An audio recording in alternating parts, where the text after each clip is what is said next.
Hoop Dreams, the podcast, an Unlearning Network production.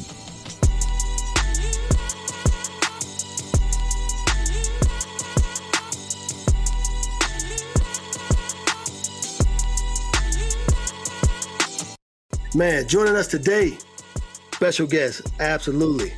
The man that's joining us is a father first. We're going to start there. He's a father, an NBA champion, defensive player of the year. That's right. 2 times all NBA defensive first team, 2 times all defensive second team. Keep going. NBA all-star, 22nd in NBA history for career steal, the Haggerty Award winner, McDonald's All-American, tech entrepreneur, straight out of Queensbridge, New York. Joining us today on the Hoop Dreams podcast is Metta Artest.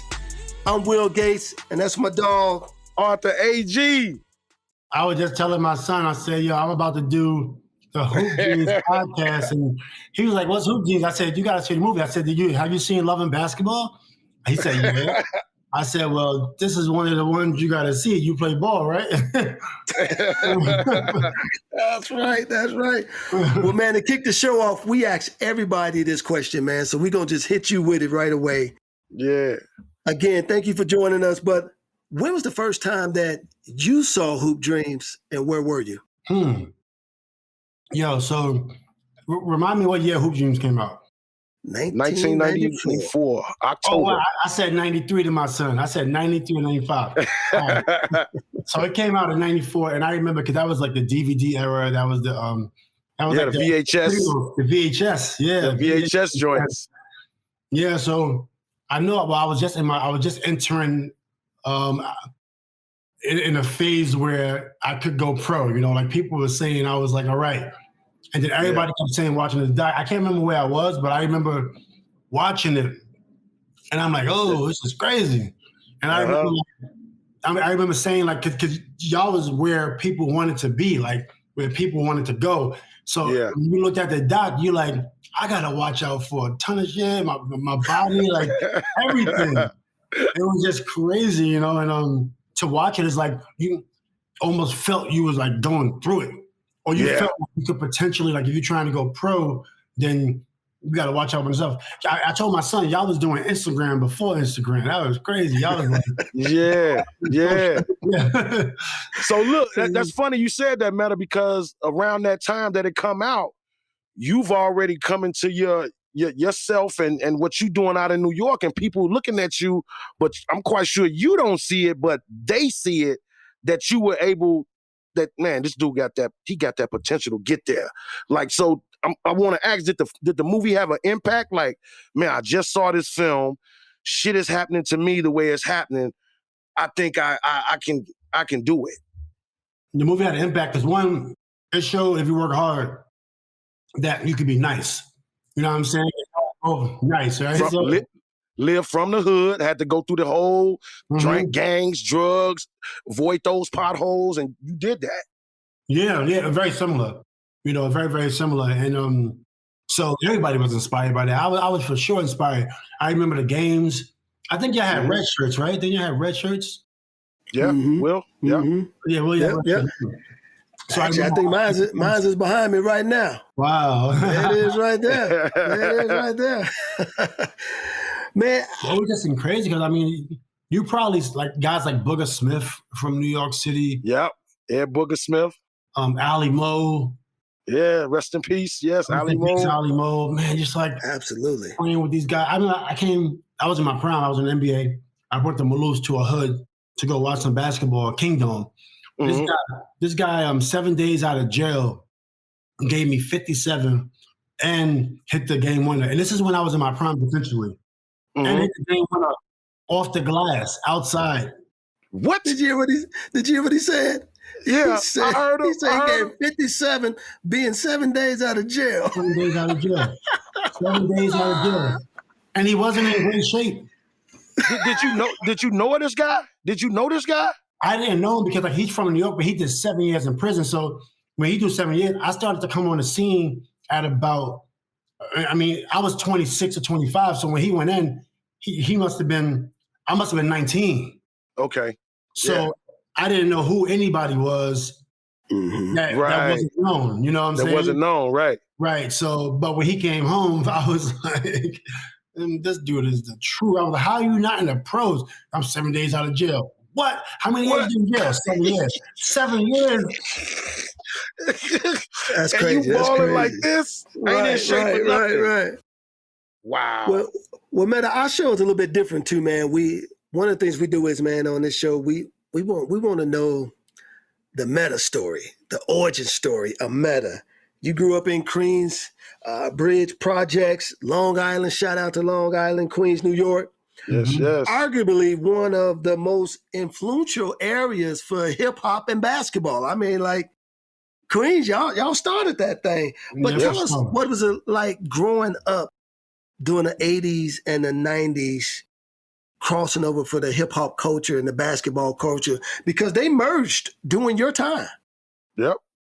It did, man. You know, the hip hop era, you got Nas, who we grew up looking up to. Then you have like Mobb Deep from our area, our neighborhood. Then outside the area, you have like Ja Rule and 50 Cent and Run DMC, you know. But in our small little area where we was at, I mean, we had so many stars. We I don't even know what's going on outside of Queensbridge. Wow. For the most part. You got MC Shan, Roxanne Shante, DJ Molly Marl, Nas, Mobb Deep, CNN, you know, and more. You know, it was just crazy, right? So we were coming from the hood, it was like, all right, we gonna rap or ball or be in trouble or go to school. Like a couple options. It's not only ball, rap, and crack. You can go to school, right? But it's like one of those options, right? So it was like for me, you know, I was learning how to sell dope at that time. So I was learning how to cook. About 13, I was learning how to cook crack. I was learning how to, you know, cook it in a coffee pot. So I was watching it. I was also starting to thrive at basketball. You know, so I'm like, I'm in between, you know, a couple things. My friends is going on more to the, you know, to the hustler side. I'm staying on the ball side, but we all in the park together. You know, Mobb Deep on the same block. You know, CNN on the same block, Nas on 3 blocks away, Nature next block. So it's like basketball, rapping, hustling, you know? All that go together. And that's every day. You know, and every day. That, you know? When I went to Chicago, when I got drafted to the Bulls, first thing I did was I went to Robert Taylor Project. That's the first thing I did.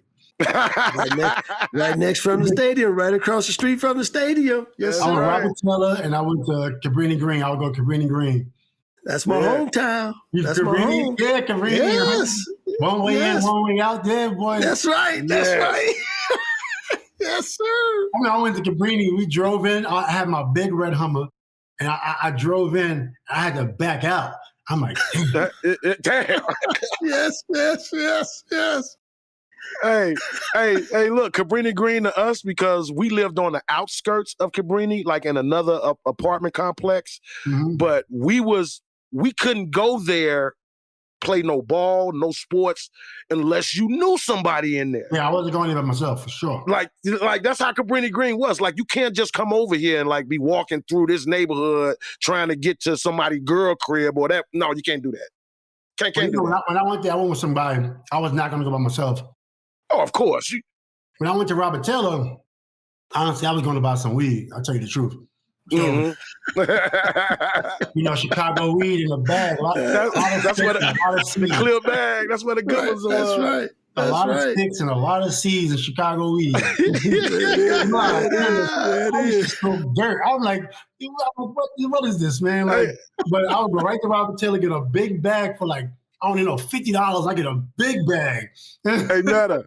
Hey, keeping it in Queensbridge, for people who don't understand the boroughs, explain us to how you say the little section of Queensbridge of where y'all grew up, and then how you say the outskirts was. Oh, yeah. What, like, break that down for our viewers our listeners to understand that. Yeah, so Queensbridge is the 59th Street Bridge that you see that goes from Queens to Manhattan over Roosevelt Island. So that's the Queens Bridge, and we live in Queensbridge, which is the biggest federal housing project in New York. I mean, in America, actually. And so, you know, and that's Queensbridge, about 6 blocks.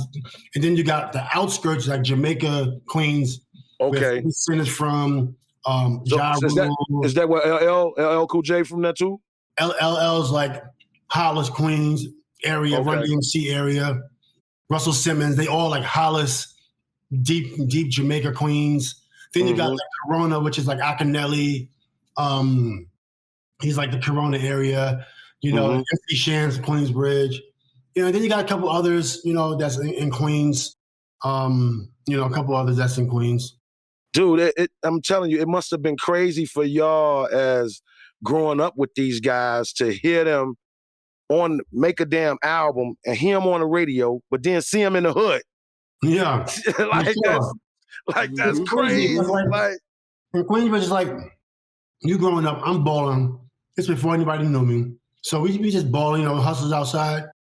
But then you got like you have like a reference because you have Nas is from here, Mobb Deep from here. So you actually have somebody to look up to. And you see them sometimes. So it's like you can be walking home, somebody could just got shot, whatever. And then you might see Capone, you might see Mobb Deep. So it's like, oh wow, I don't want to be here. I want to be like them. You know what I'm saying? I want to be like him. I saw Nas one time. The first time I met Nas, because he's way on the other side. His man brought him to 12th Street. He was like, wait right there, I'm gonna bring Nas. So he brought Nas. Nas had on, I remember the first time I ever saw diamonds was Nas. Damn, real diamonds. I'm like, that's dope. I was like 15 or 13. And then Lloyd was like, I want you to meet Nas. Nas said, hey man, good luck to you. I heard a lot about you. You know, and then I was like, that's inspiring, you know. That's like, damn, I want to be like Nas. I met Nas today, you know? That's dope. That's big time there, man. So take us into the Metta world. You know, you again, you growing up in Queensbridge. What was it like, man? Your family life. What was that like? Your brothers, sisters? I had 10 siblings. At one point in time, there was about 17 of us in the household. Then I had 3 older sisters, 1 older brother, 3 younger brothers, and 3 younger sisters. Yeah, 3 younger sisters. You know, one of my older sisters passed away. My younger sister passed away. We was all cool though, man. Everybody was cool. A lot of babies. You know, I got 40 something nieces and nephews.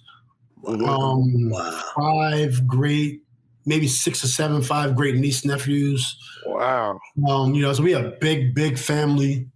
So you got that. So you have that big family growing up feel like. You know what I'm saying? Holidays, birthdays, you know, the Christmas times and stuff. You know, most people, some people don't have, you know, big families like that, but you have that. Did that play a role in you, you know, growing up and like making certain decisions and stuff like that? For sure. Because like with me, it was always like, and then my older brother went to jail with drug trafficking right before I went to school at St. John's. So he did 10 years. Somebody snitched on him, but he did 10 years. But then like, so when I was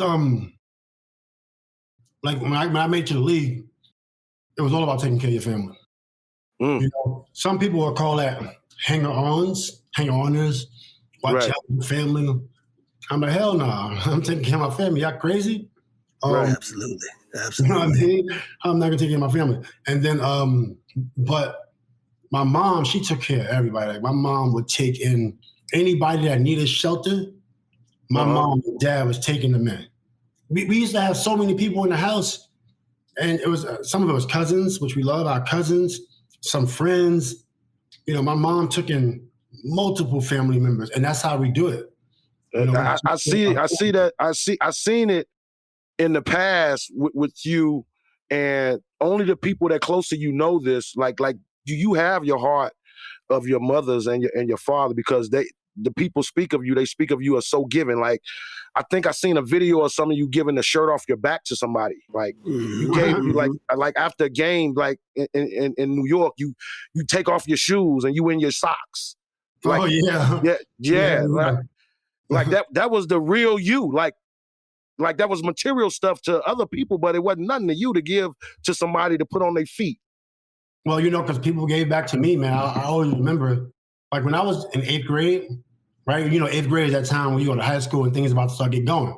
Yeah, so you want to be fresh. You know what I mean? You fresh, you playing ball, like, things looking good. Like, you know what I mean? Like, I miss those days. And so when I was in 8th grade, I went to a school that my brother went to, and my other family, my brother, we look just alike. So he had a little beef. I go into the school, they see I'm looking like him. They had beef with this Latino gang. So first day I get in there, they're like, "Yo, there you go." I'm like, "Oh, who's?" I'm like, "Oh, me." Guys like chasing me. What? I'm like, bang, bang, bang. You know, I like punch a few people in the face, and It happened that quick. Quick. You know what I mean? I always ready to go. You know what I mean? Like, we always ready to go. We always look for a good fight, yeah. But Right. So I was like, this is fun, bang, bang, right? But I run into the office because I knew exactly who they was. So I wait all day till like 5 o'clock. School get out like 2:33. I wait. I said, I'm not leaving this office. I know like Latino, they be cutting. I ain't trying to get cut. Right. You know what I mean? Until 5, I leave the school by myself too. I would have called my dad, but my dad would have knocked somebody out. Like seriously, I ain't gonna call my dad. Pops didn't play it. Pops didn't play it. Hell no. Word. Man, I wanna ask you about.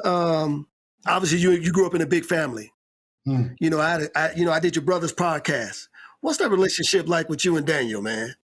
Yeah, man, Daniel. It's crazy about Daniel. We grew up same birthday. We have 3 years apart. What? Yeah, 3 years apart. Me and my brother. The crazy thing is, and that means my mom and dad was having sex on Valentine's because it's 9 months ago. November 13th. Valentine's on February 14th. Man, are you a fool? Crazy. When I was coming up at 13, Daniel was 10. I was just getting into my game because I wasn't always that nice. Then at 15, Daniel was 12. I ain't know Daniel was balling. So I'm on the AAU circuit. When I was about 18, going to the league, everybody kept saying, "Yo, Daniel, nice." I'm like, "My brother, nice." What you mean, my brother? Because it's two different circuits. I'm trying to I ain't know anybody else in my family was trying to go pro. I knew I was trying to go pro. So I'm just doing AAU. I'm doing whatever I got to do to play ball. My mind is only there. I'm not thinking about my siblings playing ball. I ain't thinking about like, I got to go out and pass to my brother. Let's go play ball together. Super gap in age.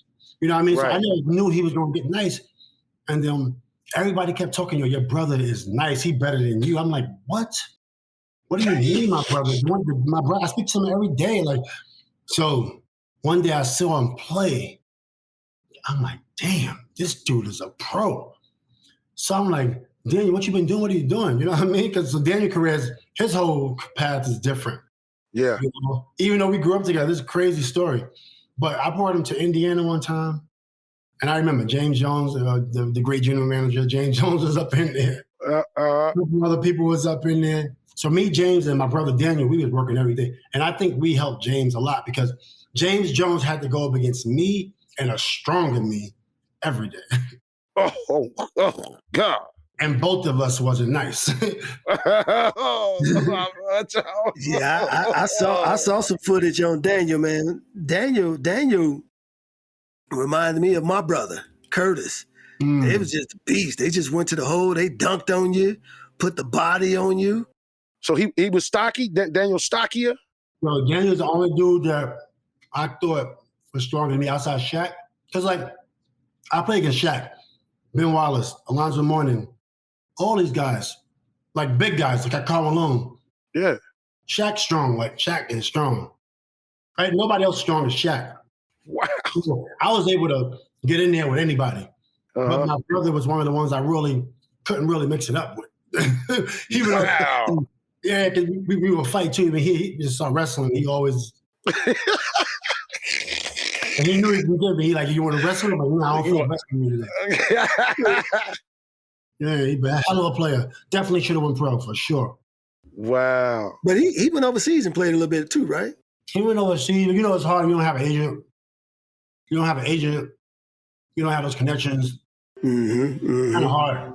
You got to be really connected. If you're a good basketball player, I mean, just go with the most connected because you don't want to waste your time. You know, one thing that I love to this day about New York, and when I came there and visited, man, you can't even. I think it'll take you probably about 2 or 3 weeks to visit every outdoor basketball court that's in New York.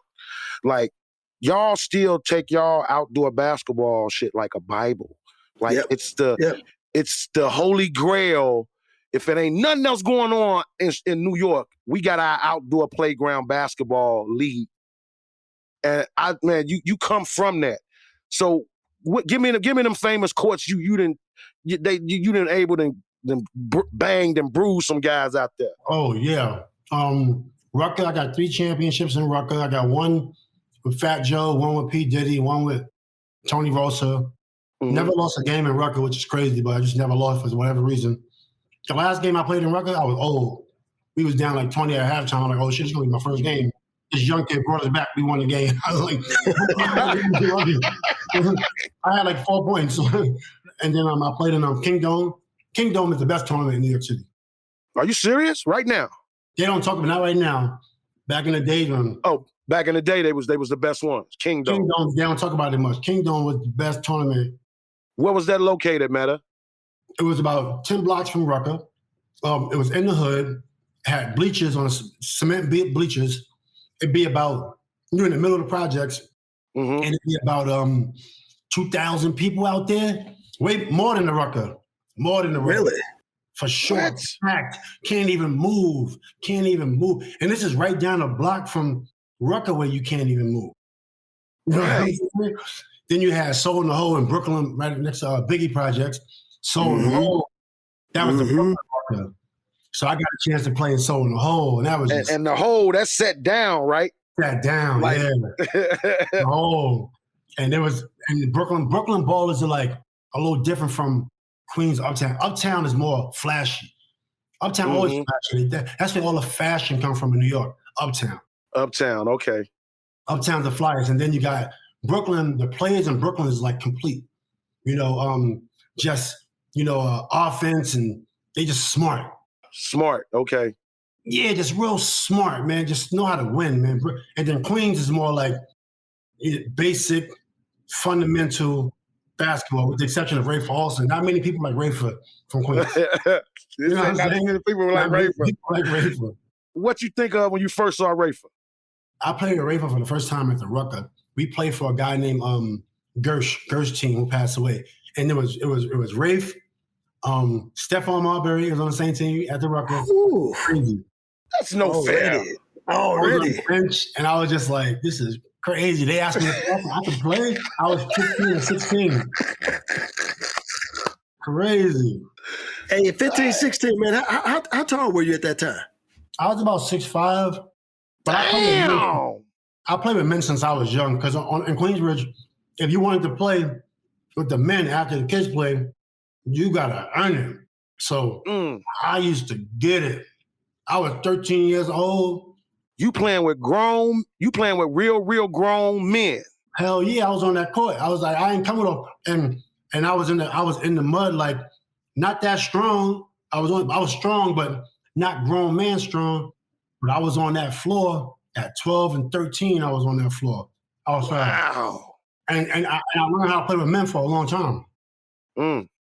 Hey, who's that guy, man, that when you was playing in the playgrounds, that you looked up to and you said, you know what, this dude is real? Who's that dude? The one guy is Mike Chaplin. He passed away. When we played LeBron James on Christmas, I always say LeBron James, but the Cavs. We played the Cavs. I had Chatty on the side of my head. Chatty was a baller. When he was the best in the hood, then he went to jail at about 15, 16. Then I became the best in the hood. The best in the hood. Yeah, Chatty was the best in the hood at our age level. He went to jail, and then when we went to, we were supposed to go to the same high school, but he was in and out of the streets. I wound up going to high school with his brother, Eric Chatfield, and then, which was crazy. And then senior year, we went 27-0 at the South Academy in New York City. Me and Eric averaged 22. I averaged 25. Eric went to go play at Philip. I went to go play at St. John's, and Eric went to a couple schools. But his brother was nice, and Mike Chatfield, but he died in a drug transaction. He got shot up. Wow. Later, so when he died, I kind of put his name back. He was probably the toughest. Like I seen him. I seen him go to. He want to fight everybody, man. This guy's want to fight everybody, man. He's tough. He just want to fight everybody. And I think like I looked up to him so much that I wanted to be like him so much. You know, sometimes I'd be like, yo, you get into this game, you got to be ready to fight, and you can't back up. You can't be like, oh, I'm sorry. Like, right. Yeah. This is you. You know, I kind of wish I just played basketball, but I looked up to him so much, man. Even when he was alive, he was in the streets, I always tell people that Mike Chatfield's the best. And Kenny Smith know him too. I said Mike Chatfield before, and Kenny Smith was on TNT, and he didn't talk too much, but he was like, Mike Chatfield, huh? Hey, so you know one dude that stands out in my head, Malik Silly. I love Malik Silly game before he went to St. John. He was a very good. I think he was a Nike All-American, or he came out. I saw him. He was real good. I remember Kevin Garnett and him building a good relationship when he went to Minnesota. So I always, when I think of New York guys who didn't come up in that era who I saw, I think of John Strickland, Ali Mo, and Malik Silly. Yeah. Well, I went to St. John's, you know, and Malik went to St. John's. So I met Malik, played against Malik in the summertime. I love Malik. Yeah. So unfortunately, he passed away. I wasn't really into basketball at that era. I didn't really know what was going on. You know what I'm saying, at that time, until I kind of went to St. John's, but I didn't know what he did. I heard about a couple other people from New York. Malik was really good, but when you talk about like Pee Wee Kirkland, or you talk about like Joe Hammond, Joe Hammond's probably the best player to come out of New York City. Really? Kareem is from New York. Yeah, Joe Hammond. Over Pee Wee. Hey, talk about the dude that had the 1 foot in the street and 1 foot on the basketball court. Pee Wee Kirkland did that. Pee Wee was nice. I heard stories about Pee Wee. They said Pee Wee was so nice in ball, and you know, but he was in the streets. He was making more money in the streets. But they say he could have went in the pros easy. Yep, that's what I heard too. The pros easy. I mean, I heard pros talk about him like that. Yeah. But then Joe Hammond, somebody that Kareem Abdul-Jabbar talk about. Really? Joe Hammond gave Dr. J 50 in the park. I think Dr. J had 52, but I think they both had 50. Damn. I think I asked Dr. J about Joe Hammond before. And Dr. J was like, man, I was killing him, but I heard other stories. Yeah. Well, you know the doc ain't gonna never give up on that one.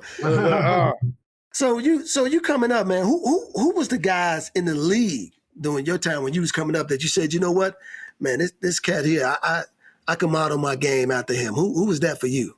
Well, I mean, I had different eras. So senior year, I was watching a lot of Hakeem Olajuwon in high school, but we always watched Jordan. Defensively, Rodman. I was a hustler before I even really knew who Rodman was. Then when Rodman went to the Spurs before the Bulls. He went to the Spurs before the Bulls. When he was on the Spurs, I was like, oh, this is kind of cool. You know what I mean? But when he went to the Bulls, he was rocking like, yeah. I mean, he was really went rocking. to another level. Yeah, man. And I was just like, I want to play like that. And I was like, I want to play hard like that. And I just always watch him. Wow.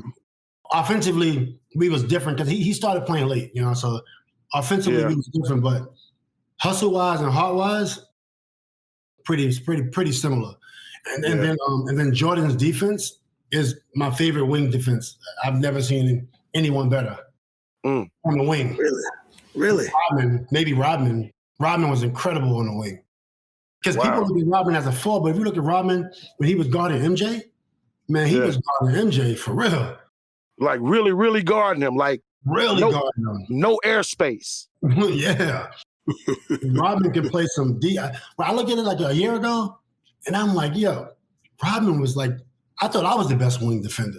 I'm like, yo, Rodman's probably the best wing defender that I've ever seen. Wow. Yeah, but you and Rodman, y'all games actually in terms of defensively match each other because the multiple positions you can guard and the athleticism. But you added a piece, man, that I think is so underrated that you don't get enough attention for, man. You actually had a great ability to score. Like you could put the ball in the basket. And different ways. Yeah. Because they don't want me to go to Hall of Fame, by the way. Really? Well, a lot of people the narrative is don't say nothing.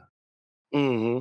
That's the narrative right now. Okay. Don't even mention it. Because how you not mention it? I'm 5 years out, so Defensive Player of the Year, first team All-NBA, All-Star, third team All-NBA. Then I did everything in high school. McDonald's All-American, Parade All-American. So, and you got a championship. Big game, playoffs. Took Yao. I took Yao at the first round. Never been out the first round. So many things like that. You know, I got Defensive Player of the Year when I was in the middle of Ben, Tim, and Garnett. I went in there and got one. I went in there and got one. You know what I'm saying? And these Hall of Famer fours. For sure. But you know, I just feel like, you know, I'm grateful. I'm very grateful that I had a chance to say, you know, I experienced some amazing things with basketball players. Like, you know, I'm grateful. But but I can tell you this. I can guarantee you, I can 100% guarantee you that there's about 5 guys out there saying to themselves, I want to play like Metta. I want to play hard as him. I mean, that not even talking about that media stuff. I'm talking about your heart, what you bring to a team, I don't care about guarding the best player, the big player. It's some dudes out there that's saying to themselves. There's one over there that played for the Clippers. There's one that plays for the Clippers. Who, Kawhi? Pat Bev. Oh, Pat. Oh, Pat Bev, my boy. Pat get after it like you, man. Pat get after it like you. I lock down though. Pat, I lock down and I score. It's a little different. That's right. You score. But I'm saying he didn't lock down like you. His mindset is, you know what? You ain't scoring today. That's my goal. I'm gonna lock you up. I could have played with him for sure. But I didn't know when I was playing with the only times I really scored a lot because I could score, but I always wanted to play defense. When Steve Jackson came to Indiana, my mindset was, all right, I'm going to guard the best player every night like I always do, because that's what I care about most. And Steve was like, nah, I'm guarding the best player every night. So we used to fight about who going to guard the best player every night. What? And even before the game, I'd be like, I got him. Right before the game, right on the floor, we get on the floor, and Steve would be like, I got him. Like, I got him. I'm like, yeah. I look Coach Carlisle like, I got him, man. We be like fighting about get out of here. That's crazy, right? Yeah. Right. That's like amazing. That person, crazy. That's crazy. It's like you and Scotty. It's Mike MJ and Scottie Pippen arguing over who gonna guard Tony Kukoc. So man, New York is the home of the nicknames. Where did that nickname come from for Metta? My nickname came from Uptown, the Rucker Park. Came right from the Rucker Park, True Warrior. Because so my first when I got to the Rucker Park, when I first got there, you know, new face, they just naming me. They just throwing names out. I got then they called me a radioactive, because I was just hustling. I like that. In the street hustling. Is this Hannibal on the mic? It wasn't Hannibal to start. Okay. It was Hannibal and not the professor. I forget his name. Oh my God, this is bad. But then Hannibal came on. Hannibal actually gave me my name. He wasn't there when I first there, but Hannibal gave me True Warrior. But it's really radioactive. Then I was the Range Rover at one point, and then the True Warrior was like, that was it. Now you had another name in there too. They used to call you the New World Order too. Oh, sometimes, yeah. What? The New World Order? That one stuck for a little bit. That one didn't stick long. But I was in there, I was just playing defense because, you know, I was scoring too. But my scoring is easy. Like, I get about, 15 points off hustle, steals. Then I get offensive rebounds, a 3, basic, nothing crazy. Hey, let me ask you this, though.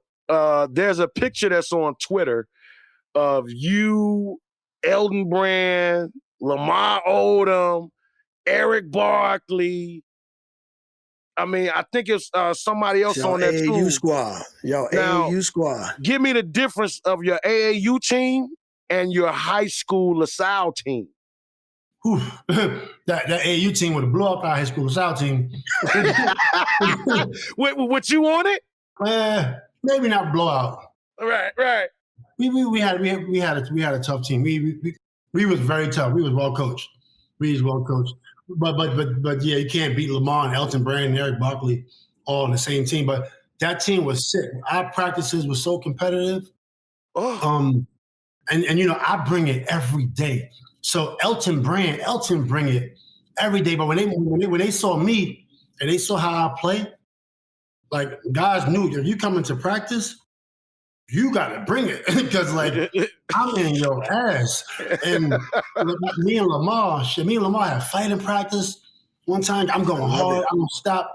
Lamar threw a left. I think Lamar hit me. I think I pushed. It was like crazy. Like practices was crazy. Me and Elton Brand got in a fight on the layup line. Like get out of here. Practice, Are you the layup line. He wasn't going hard enough in the layup line for you, huh? Can you imagine Metta looking at what's the name? Like, you in the layup line and you ain't sweating, nigga? Watch this. Step over here. Yeah, it was crazy. We was all the coaches was there, fucking Duke, Syracuse, and what? So after we on layup line, we just had a tough practice. AAU, away from New York. So we on the layup line, we're not really talking like that. So I throw him the ball. He throw me back the ball, right? So I feel like it's a little too hard. So next time I get the ball, I bang him. I hit him with the ball. He gets the ball, throw it back at me. We about to start fighting, and then we just say, we just tired of each other right now. Right. I love it. But don't that always happens though, man? Every time after a hard practice, you fighting somebody on your team. Somebody. I want to take this out on somebody. Right. You mad at somebody. Boy, he's a big boy. Let's keep it in your high school, man. What was that like? Because I mean, you McDonald's All-American. What was the vibe as you was going through school and the fanfare and all of that?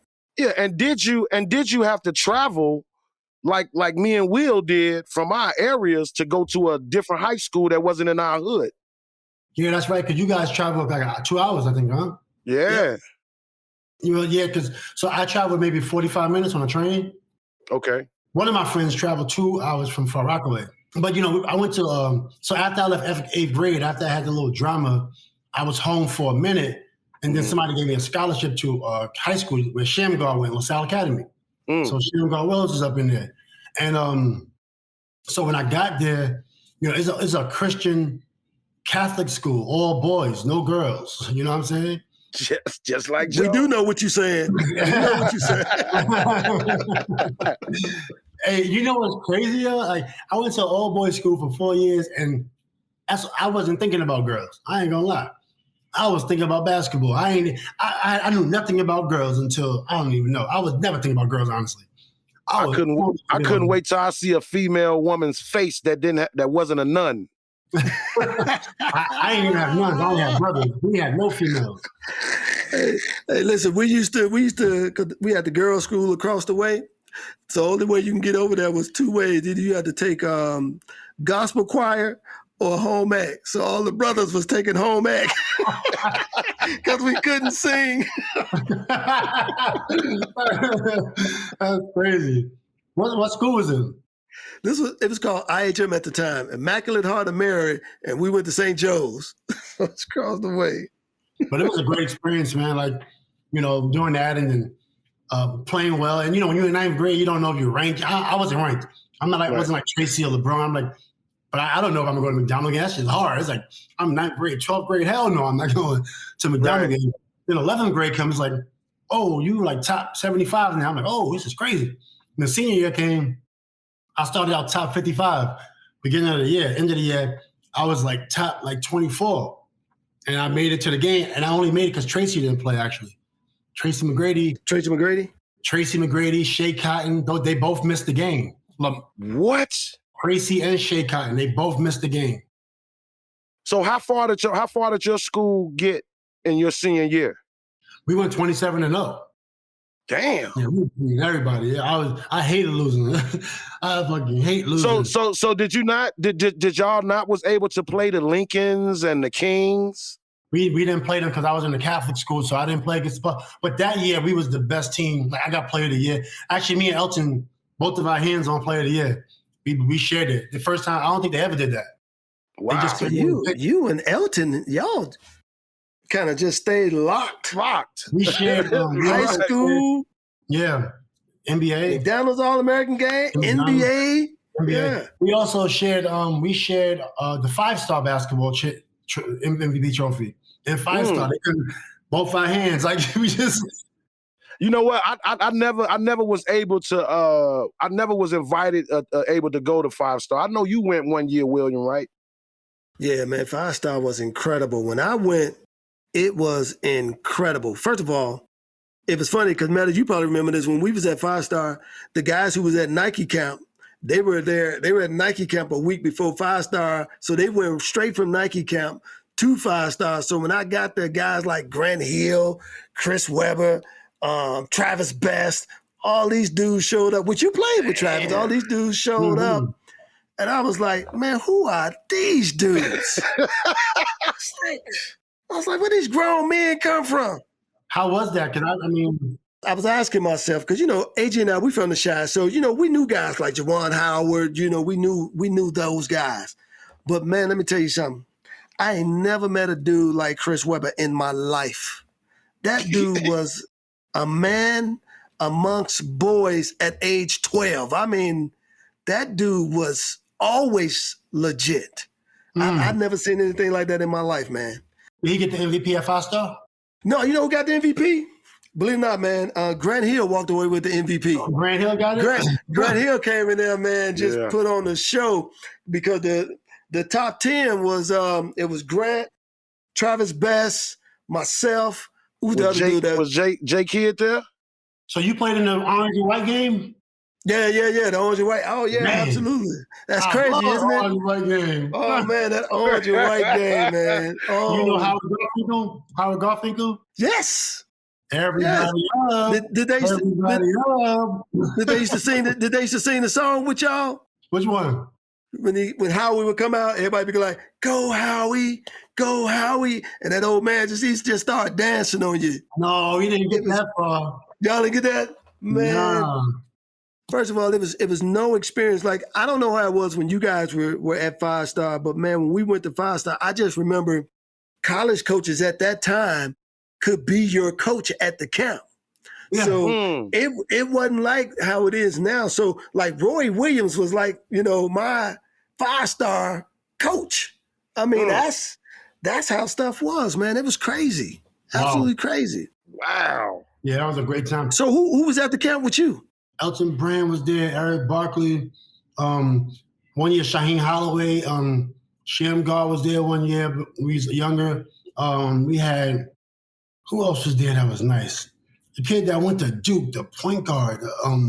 Trajan Langdon? Nah, the white point guard, the tough kid. Collins? Marquette's old coach.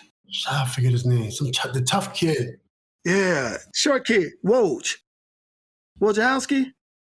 I think so. I think because Sham and Woj was like kind of balling, I think. And then Jamel Thomas was there. Tim Thomas was there. Tim in high school was incredible. Oh, Tim was incredible. Oh, how could you take Tim Thomas or Lamar Odom? Like, what, well, you can't go wrong. You can't go wrong. You talking about high school? Tim Thomas or Lamar? You're going to pick one of them. You're going to pick one of them. Because Tim Thomas was a killer. I think Tim Thomas got bored. I think he got bored with basketball because he was supposed to be like MVP of the league, like type of stuff, Yeah. He had the body. He had the athleticism. Yep. Man, he was smooth. He had a smooth jump shot. Yeah.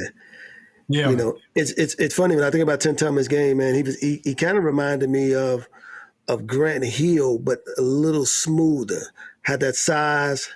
His frame was a little bit bigger, but that athleticism, jump shot was definitely. Tim could shoot that thing, man. He could shoot the ball. Could shoot. Yeah. Hey, it's one dude. Do you think you could have guard? I think, did you play against him? Glenn Robinson. I played against Glenn, and I think in his prime, I played against him in his prime, but I'm just saying, like, he used to score on me for sure. Because he had that jumper where when I first played against him, he'd bring it up here and he hit and he shoot it and it always go in. And I'm like, I'm going crazy in my head. I'm just like, but with Glenn, I got to get under his shirt. I got to get up in him like this. Can't give him no breathing room. You right. He did. You right. He did have that move where he would always shot fake, but he'll go right into his shot right here. He had the greatest mid-range shot that I've ever seen. Yep. Nobody had mid-range like Glenn Robinson. And he didn't even have to put it on the ground. Like, he would just catch footwork, move the ball, and just go up. Yeah, but that was what was so underrated about his game. He could handle the ball, though. Mm-hmm. Glenn actually had a nice package. That dude, at one point, man, I remember when because Glenn is actually he was part of our class, man. A lot of people don't even remember this, but Glenn, when he came out of high school, he actually redshirted at Purdue. At Purdue, that's right. So he didn't even play his freshman year. That was crazy, man. I didn't realize that. Dude's, and I think he's the best player to ever come up out of Purdue. That dude. Oh, for sure. I mean, phenomenal. And he had bounce, too. Hey, bounce. Hey, Metta, it's always that one game where in your high school career or some all-star game or somewhere where it's always that one game where where you didn't let everybody out here know, and they know that I got this shit, like I'm the best player. Like, when was that game for you in high school? Like, yeah, it was actually against a bunch of men. And I think Anthony Mason, RP, I think Anthony Mason was playing too. So I was like 16, and they always put me up with the men, and I was playing in the best leagues starting. And mainly, it was guys that was better because they was overseas, but I was diving on the floor, all that stuff, right? So they will always start me, and I started to learn from these men. So in the championship game, I was like, shit, I want to win. I don't know how I'm going to do it. I'm going to try it. I had 47, right? I had 47 in Elm Core. And the crazy thing was, it went into overtime, and then you had to win by 5. It's sudden death overtime. That's the rules. Oh. So it was crazy. We'd be like, all right, what are we going to do? I'm 16 years old. So then they score. They score a 2. Then we score a 2. Then they get fouled and hit 2 free throws. Mm-hmm. I just came down. Next time I came down and shot the 3. Shit went and won. Get 5. We won overtime. I just said, fuck it. It's gonna go in or it's not. And I had 47, and I didn't get the MVP. I don't know how. I didn't get what? What? Hating on me. I'm like, yo, I have 47. Nobody else had 30, yo. Like, what? Look, and I'm 16 years old, and I still got a curfew. Right. But that game started buzzing around the city. It was like that tournament, the Rucker, because this was indoor, so it was all pros. Okay, yeah. Pro. And then it was the Rucker, and then Nike Pro. Nike got a pro in every city. So it was Nike Pro. And then that's the day, it's like, yo, word. Everybody, I started buzzing, so everywhere I would go, because, back then it was just phone call, word of mouth. There wasn't no Instagram. So then everywhere you would go, yo, you have 47, yo, you have 47. So yeah, I was that's the best game I ever played in my life, and the most points I ever scored in my life. I never scored. So now you rocking and you moving. Everybody know that at this time, Ron Artest is on the scene. They know that you coming. What was the process for you now? Because now you're getting recruited. What schools was recruiting you, and what were you thinking at that point? Well, everybody wants Kentucky and Duke. I wanted the number 1 schools. I felt like, if you look at everybody that came out of my class and look at how I felt senior year, we had Barron, we had a bunch of great players. Mm-hmm. So I felt like I want to go to Duke or Kentucky. But they wasn't recruiting me. I wanted to go to the top school. And then, so but I was also getting in trouble. Still in high school, I was 5-star camp, getting into stuff everywhere. So a lot of the top schools wasn't recruiting me. And they also tried to keep me out of McDonald's game. And when it got wind back that they was trying to keep me out. And then some people started fighting for me, like, how you gonna keep out the player of the year in New York City? That's crazy. But so I got up in there, so then after that, then Princeton sent me a letter. And the crazy thing was, when I was started out in high school, I was doing really bad, grade-wise, academically. I started to do so much better as I kept going. So I got a 95 average my senior year. And I said, yo, I'm gonna try to go to Ivy League. So I got that letter from Princeton. So I was thinking about going to Princeton just for competition, just for, I can do it. I can do it. I can go Ivy League. But then St. John's called me. I'm like, oh, this is crazy. Then Miami, Shamgar was at Providence. So I went to go visit Providence. I visited St. John's, which is right home. It was like a cab ride. Then I went to Miami. I almost went to Miami. I bet you did. Yeah. I bet you did.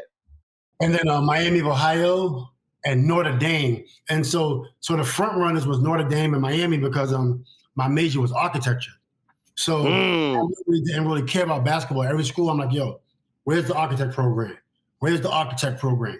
You know what I'm saying? I wanted to build schools and stuff for, so that was my whole focus was. And then so Miami had it all laid out for me. And then Notre Dame, I was so happy to go there because I was like, a lot of schools like Notre Dame wasn't recruiting me. So for Notre Dame to recruit me, it was just I was like, yo, this is even though, I'm from the streets and, I'm whatever, but, I have another side of education that it's just so, you know what I mean? Like Notre Dame is just like, and, so I almost went there for architecture. But then when I was thinking about the St. John's and the legacy in New York City, I said, I'm going to St. John's, man. I was like, who was St. John's? So I wanted to go to St. John's and I want to go to the Knicks, but it didn't work out. So St. John's is where actually in New York? St. John's is in Queens. So St. John's is next to where 50's from, Lamar Odom. It's like about 10 minutes from where they're from.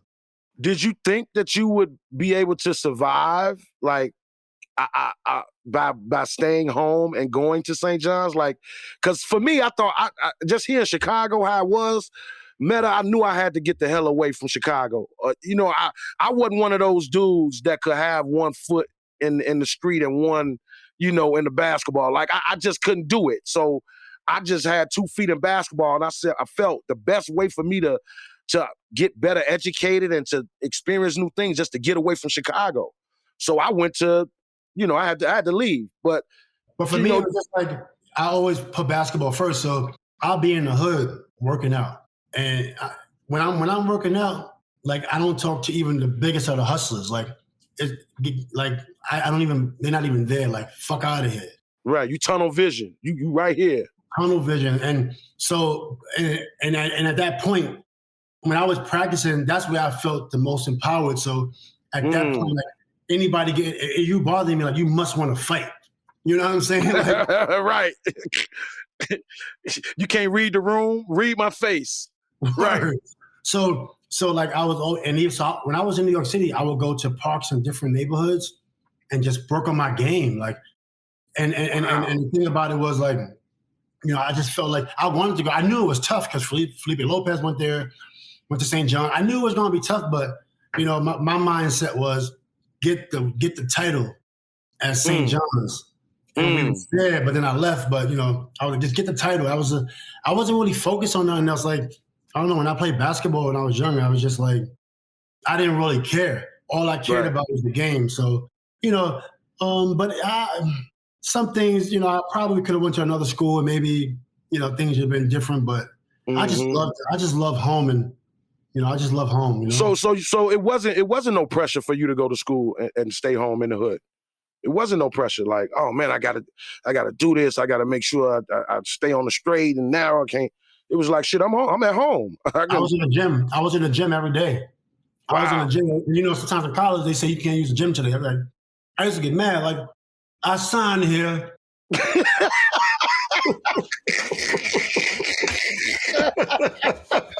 You're telling me I I can't go to the gym? What do you mean? Right. I used to move the chairs. I used to move everything they said. Well, we're gonna tell your coach.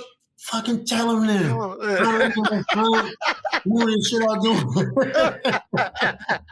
Yo, Like, what do you mean? Right, I'm here at the gym. I need to be.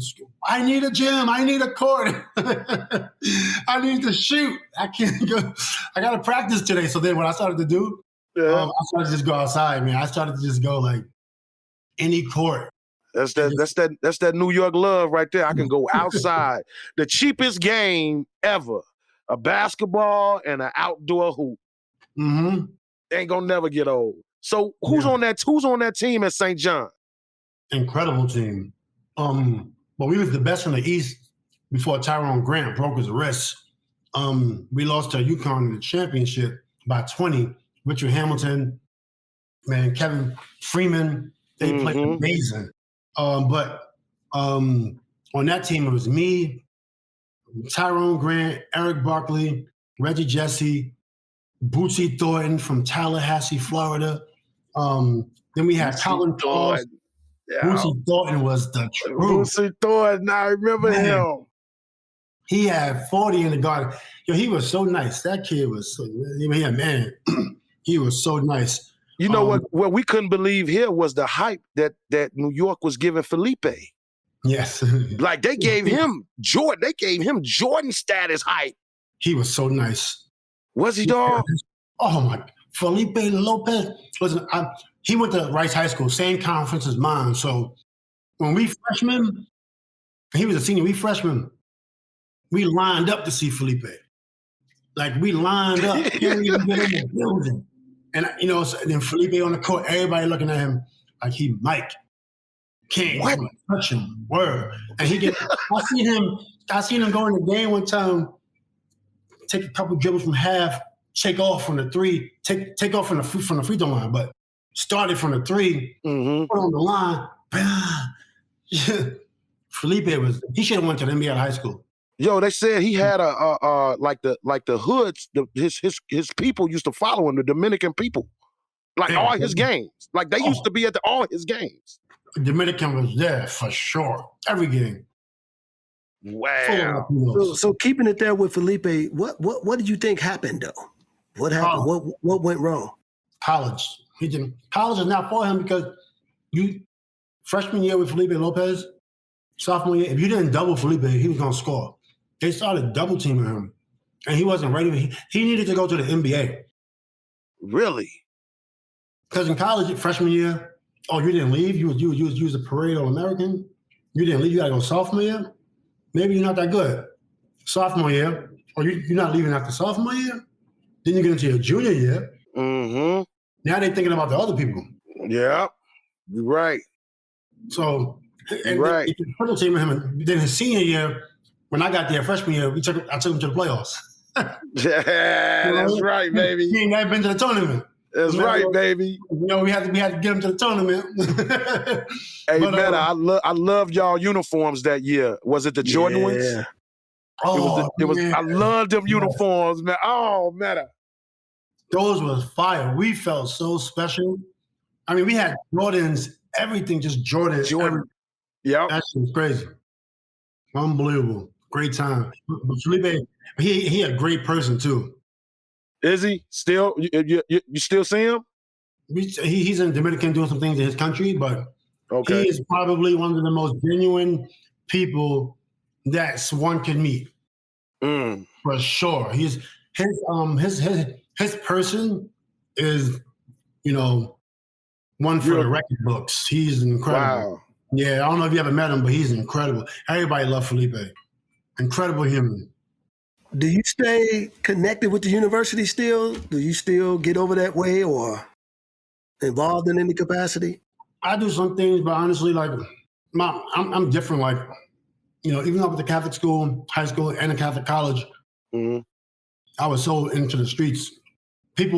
Sometimes people try to disassociate themselves with me. And then they try to come back, but because they might think I might change a little bit. But, I'm so pro-street. And I always got to remind people, like, it's streets first. Yeah. And I always tell, and some people don't like that, but yo, it's the streets first. I don't care about you as much as I care about the streets because we struggling. Mm-hmm. So I'm always relating. You know, to the streets. So sometimes, you know, people don't like that. You know, don't like that. Don't want to be associated with it. Yeah. So you know, I get it. And you know what? It's always going to be streets first. Yeah. You know, and it is what it is because that's where we from. And people right now struggling, like in Chicago right now. Yeah. You know what I mean? Like it's law out there to gangbang. And Chicago's a place where I have some of the most sympathy, empathy, passion for because of what's happening in Chicago for years. Yeah. And it's like, how can we fix this? And you know, and that's why I'm like, I'm always gonna. If a nigga from Chicago and you see me, you know I'm from the streets, and you know you can talk to me. Yeah. You know what I mean? You know you can come up to me and be like, "Yo, what up, my nigga?" You know what I mean? Like, yeah. You know what I mean? Because the more we disassociate ourselves and remove ourselves, these kids ain't got nobody to relate to. Like, all they're relating to is the people in the hood. Is like, nah, you can relate to some people, and where we don't have a suit and tie on, or we're not trying to be like corporate, like you know. Mm-hmm. But on the flip side, you can't really go into Chicago, like you know. Mm-hmm. So Chicago got to have some balance. Like, yo, I know that's y'all city. Like, well, we don't own the city. We say it's our city, but if you don't own something, it's not your city. Same thing. I tell people in my hood all the time. Well, we was talking about that earlier. Agee and I was talking about that earlier, man. And Agee was saying how it's changed where there used to be rules, man, where you didn't shoot kids, you didn't shoot women, you didn't shoot, you know, in public places, and you know, you waited till the lights went off, you know, you let kids go to school and get back, and all that's changed, man. Too many babies, future president, future electric car builder, future doctor, future billionaire, NBA player. The future fucking NBA player. The NBA players ain't billionaires, with the exception of LeBron, like now, but you don't have to be an NBA player to be a billionaire or to be successful. Yeah. You know what I'm saying? Like, you know, and they're dying at a seed level, you know, 5 years old, 6 years old. You know what I'm saying? Like, what's going on? You know, it's so funny what I see now, Metta, because when we was growing up, remember, it wasn't in mainstream telling us, it was our hood telling us that you can only be successful as a rapper, a football, basketball player. Like, that was it. You know what I'm saying? Or get you a good, what they say, state job, a good county job or something like that. And so now it's the whole reversal. We trying to teach kids to be entrepreneurial thinking. You know, think for yourself, think outside the box. Yeah. You know, that whole thing. So yeah, I definitely agree with you on that. Not being an NBA player, being a doctor. You know, on the NBA team, like you can do it. You can do it. People might not believe it, but like, you can do it because you know we've been oppressed for a long time. Yep. And when you oppress, the information is hidden from you. Yep. We from the era where we didn't have this much access. Nobody was investing in Apple or Google, Microsoft in 89, 90. Now people investing in tech companies.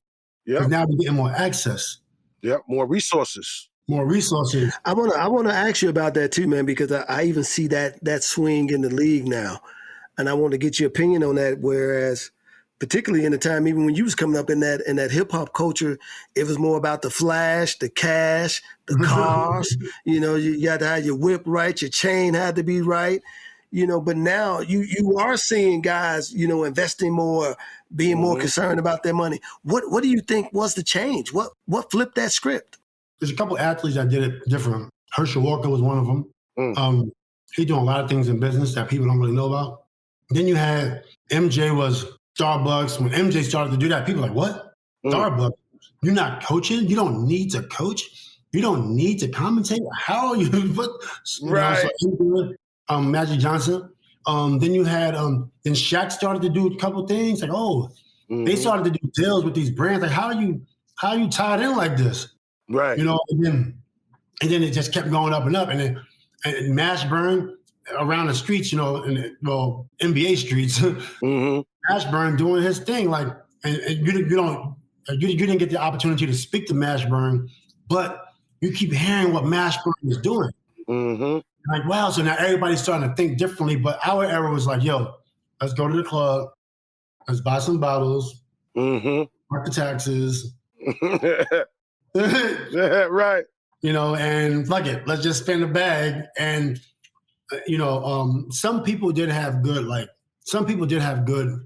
advisors, but when you talk about the culture, the culture was rap, ball, go to the club, pop some bottles, do what they do in the rap videos, yeah, and that's it. Like, a lot of people was guilty of that. Not guilty. A lot of people lived that way. Did you know ex-NBA player Junior Bridgman? No. He's a great business dude too. Like, that dude had like 75 Wendy's.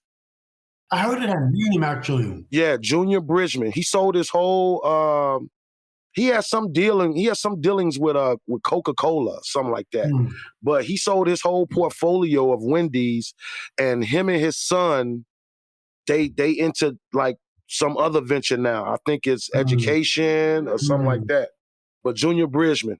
Particularly from his era, that you wouldn't think that he did it, but the microwave, man, Vinnie Johnson.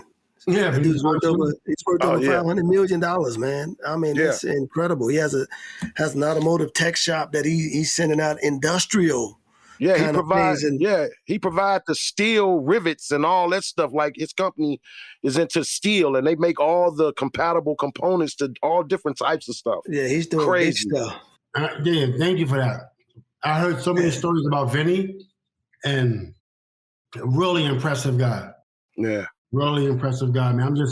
I'm so happy we got another reference point, because like prior to this era, a lot of NBA players, just to say they spent all the cash.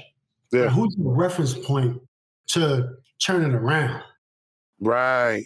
Right. Like, how do you know what options do you have? Because some basketball players, we play ball and we at the top of our game. Basketball is love. But then when we got to enter in another field, sometimes like we don't know how to humble ourselves. Step out. This is on basketball players on average.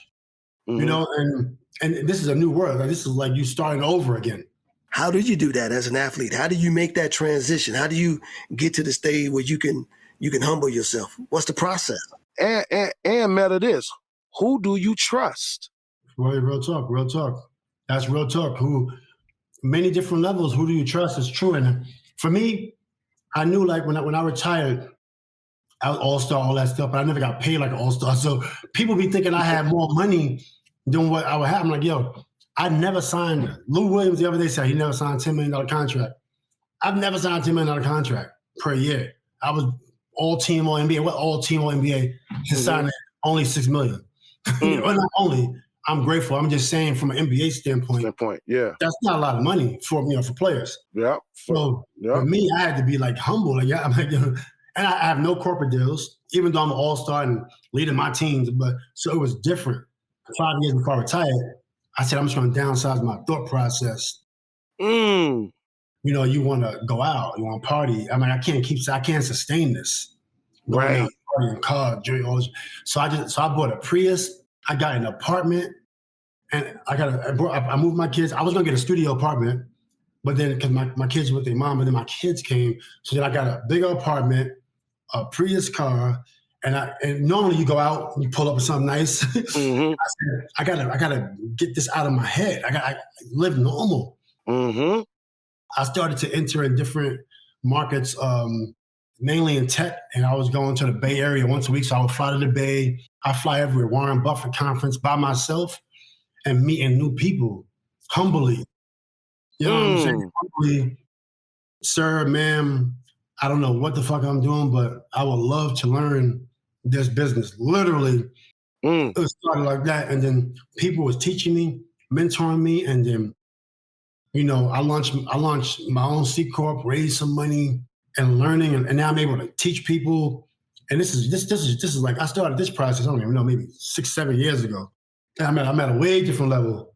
Has it developed into a passion like basketball was for you? Yeah, for sure. Some people call it a hobby. I'm like, yo, this ain't no hobby. He said, this ain't no hobby shit. But yeah, it's, and you know, like, and then sometimes as a basketball player, if you wasn't afraid to take the shot, don't be afraid to take the other leap. Passionate about something. Like remember when we couldn't put it through our legs? You remember that? You can't put it through your legs. Right. Don't be flashy. So if you love something, you're not going to be able to put it to your legs on the first year. Keep going. Because if you retire at 35, 32, you're young. You retire at 40, you're young. I'm 41. I don't feel 60. I don't feel 80. So, right. And I've been doing this since this process I've been going since 32. Right. So it's like, yo, chip away at your passion, what you love, you know what I'm saying? And learn about it. Because then when you learn about it, you can talk about it to other people and they start receiving you different. Because just imagine like if somebody said they want to step on the court, they want to play with you, and you don't know how to back cut, like, yo, back cut. You're like, back cut. Right. In the business world, like, you don't know what are you talking about? What's that terminology? Like, what are you talking about? Yeah. So it's like, you got to learn the terminology. You got to learn your culture. And sometimes what I learned also, like, people say, yo, people racist. They don't want you involved, but not everybody racist. Yeah. Not everybody's racist, but sometimes you're not educated enough to have conversations with people. That's the main thing. So, you know. They say, man, the only color that matters in the business world is green. Yo, Kobe told me that. Because I asked Kobe a long time ago, R.I.P. Kobe, R.I.P. David Stern. I said, you speak to David Stern? I was like, yo, David Stern racist? He don't like me? Because this is... I said, yo, Kobe, man, David Stern racist, man? He don't like me. Kobe said, yo, David's not racist. He loved green. That's what Kobe said. That's it. Yeah. Hey, Metta, we want to pause real quick, man, and because we want to come back and hit you with some more questions. But Agee and I, we got the segment, man, we call halftime, and I want to hit you with this first question. These some quick hitters, man. So we're gonna hit you with some quick hitters. So first one is, man, your top 3 favorite sneakers of all time. Penny Hardaway's. That's the first one. I love those so much. I want a pillow. Give me all pennies, yo. Man, I love pennies. Then the second one. The second one, the Pat Ewings. The Adidas ones, or right? No, his. Pat Ewing with the strap on the back. Yeah. Okay. Those. Okay. And then I would say Jordan's is crazy, yo. Jordans. Which one, man? Like, which one? Right. Okay. Which one? The next quick hit is the best sneaker to play in. Jordans. He say Jordans. Oh, I love playing in oh man, the low top, the snake skin joints with the snake skin. I already know you're talking about the threes. The threes, not the patent leather ones. The threes. The threes. With the snake skin, I know. They're my favorite joints too. I already know what you're talking about. I think I saw a picture of you in them. I think you had some gold ones on. I for sure wore Jordans. Because you know when Jordan was sponsoring NBA players, he sponsored one person per team. This company, bougie ass, they'd be like, Reggie Miller's wearing the Jordans. You can't wear Jordans. Just sign with Nike, you wear Nikes. I'm like, fuck you.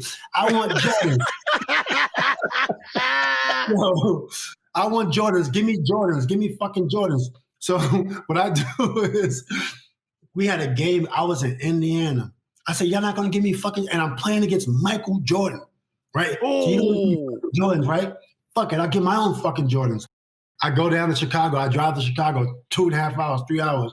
I go buy Jordans from Nike Town, drive back to Indiana in the game. I got Jordans on playing against Jordan. They looking at me like, they was like, what is? Yeah, I got Jordans on my feet. Hey, what you gonna do? What the fuck you gonna do? I love it. The next time I went down there, they took out the size 16s. They literally, I'm like, I had to call other people. We don't got size 16s. I'm like, yo, this is some bullshit. This is some bullshit.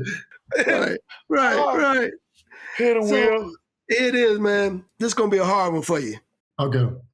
Top 5 rappers of all time and then your top 5 rappers from New York. Okay. All right. All time, Nas. My favorite rapper is Cannabis, but Nas is from my hood. Like, Cannabis is my favorite rapper. But so Nas, Cannabis, Slick Rick. Oh yeah. Okay. Eminem, and Rakim. Okay. Yeah, those are my favorite.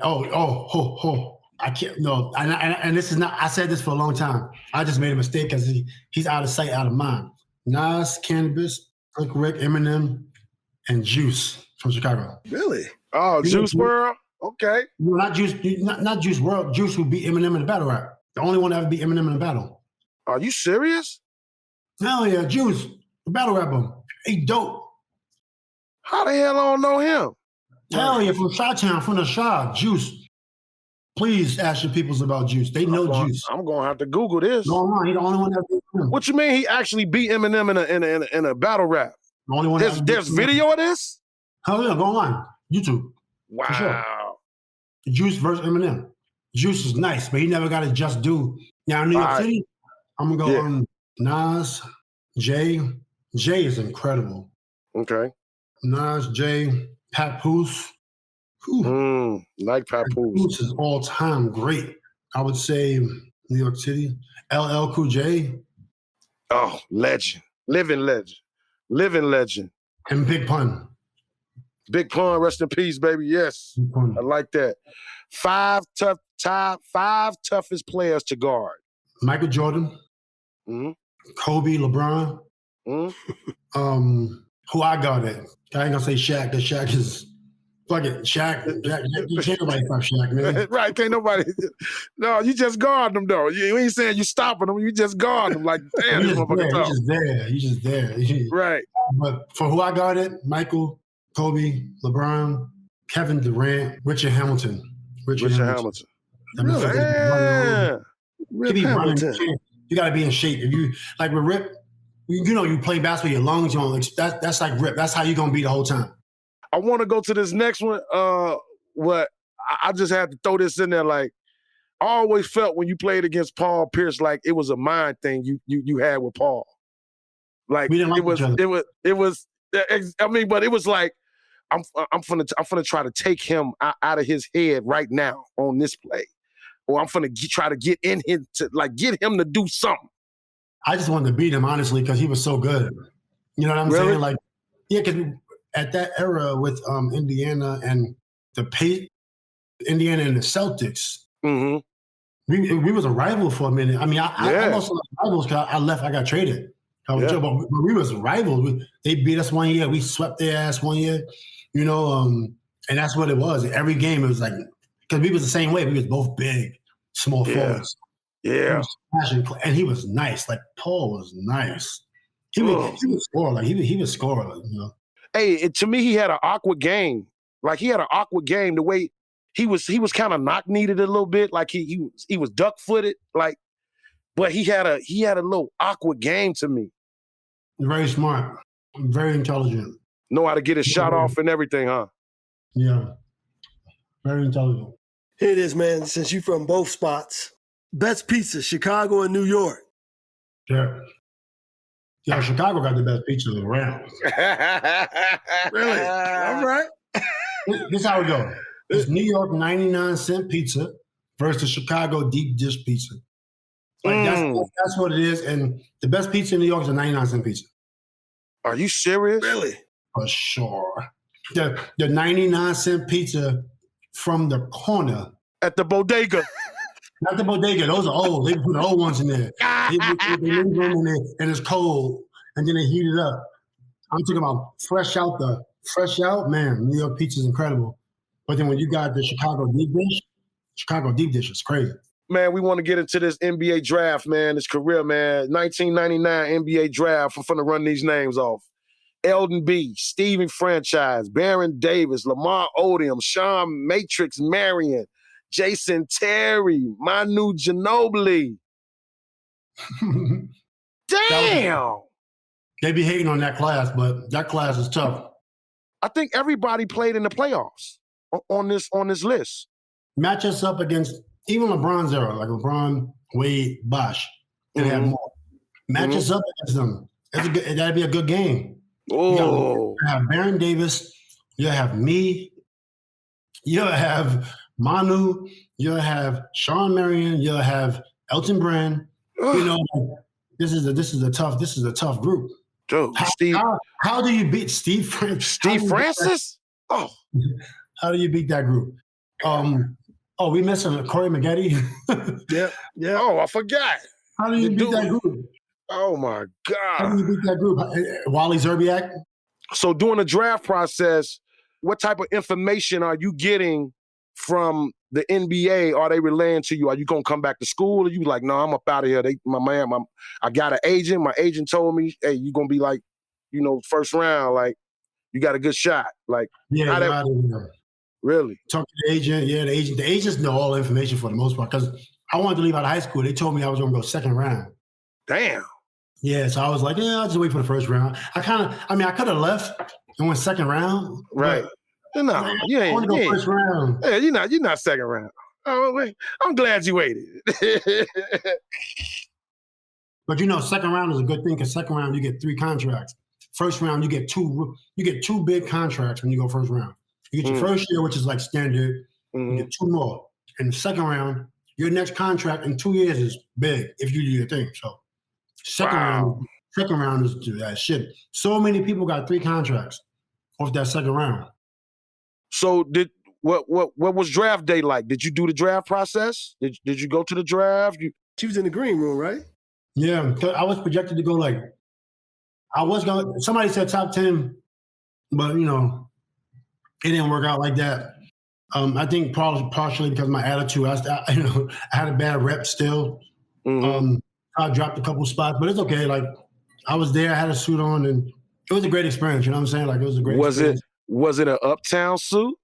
No, it was a suit from LA. No, a suit from Chicago, actually, by the way. Somebody from Chicago designed my suit. Really? I got my suit designed from Dwayne Martin, the actor. Uh-huh. He was my initial agent. And then he knew somebody in Chi-Town. They actually did my suit. Yeah, get out of here. So did you just say that Dwayne Martin was your agent? My first agent, yeah, Dwayne Martin. You know, he represents Kawhi Leonard. That's his client. That's his guy right now. No. For sure, yeah. They got an agency called Impact. No. Yeah, Impact Sports out of Florida.